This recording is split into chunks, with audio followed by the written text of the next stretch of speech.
everyone, welcome to Umkosi no Maka Jane. I am Umaka Jane. Umkosi wethu namhlanje bazala bamzitho, it's about i-girlfriend kaMpumelelo Mseleku, which is Uthando. Uthando akusiphi girlfriend kaMpumelelo Mseleku kuphela, but she is also i-baby mama kaMpumelelo Mseleku. Umama kasingabakho, guys.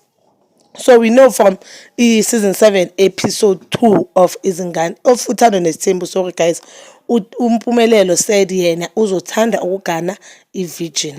Okay, fine, sindlule lapho. We know that uMpumelelo, he has zero respect for amakhosikazi wakhe lapho ngisamini, because if bekabathanda bahlonipha, why marry a virgin while angathanga ufuna i-virgin angabazalisi? And since umthetho kababakhe uthi ungamshada umuntu onengane, uthi le ngane zoshada ubani?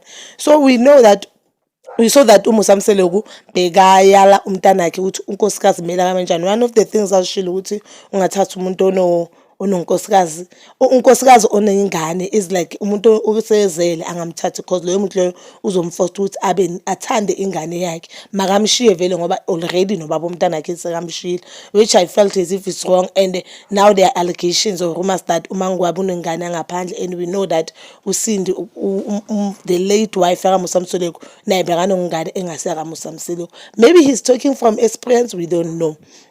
But ke enye into Musa Mseleku ayishilo ukuthi uMpumelelo mele ingane amakhosikazi wakhe agcokise okwamakhosikazi. Mele kubalekile ukuthi amakhosikazi wakhe agcokise njengakwamakhosikazi, and we know that Musa Mseleku doesn't promote amakhosikazi aveza ibody yabo, abagcokile kuveza umzimba wabo.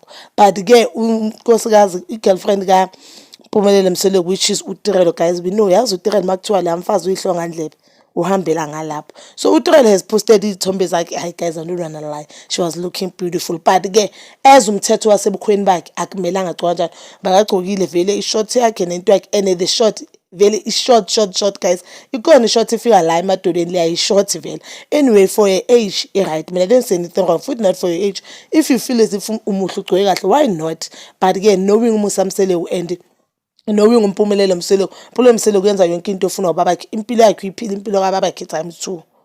Uyenza yonke into ejabulisa ubabakhe. So I don't think uMpumelelo Mseleku will be very much pleased ngalento uThando ayicukile, as Musa Mseleku ashilo ukuthi akamfuni futhi unkosikazi ophuza utshwala and hamba ama-clubs. And we've seen Musa ukuthi we've seen a number of photos uThando ase-clubini.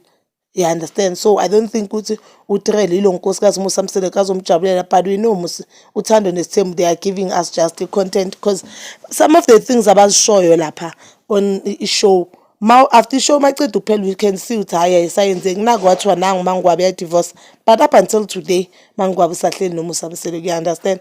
But that is all for today. Please comment down below. Please comment, do you think uMusa Mseleku uzoyithokozela indlela uThando agcoke ngayo, or nje uzovela azithulela, because they are not yet married?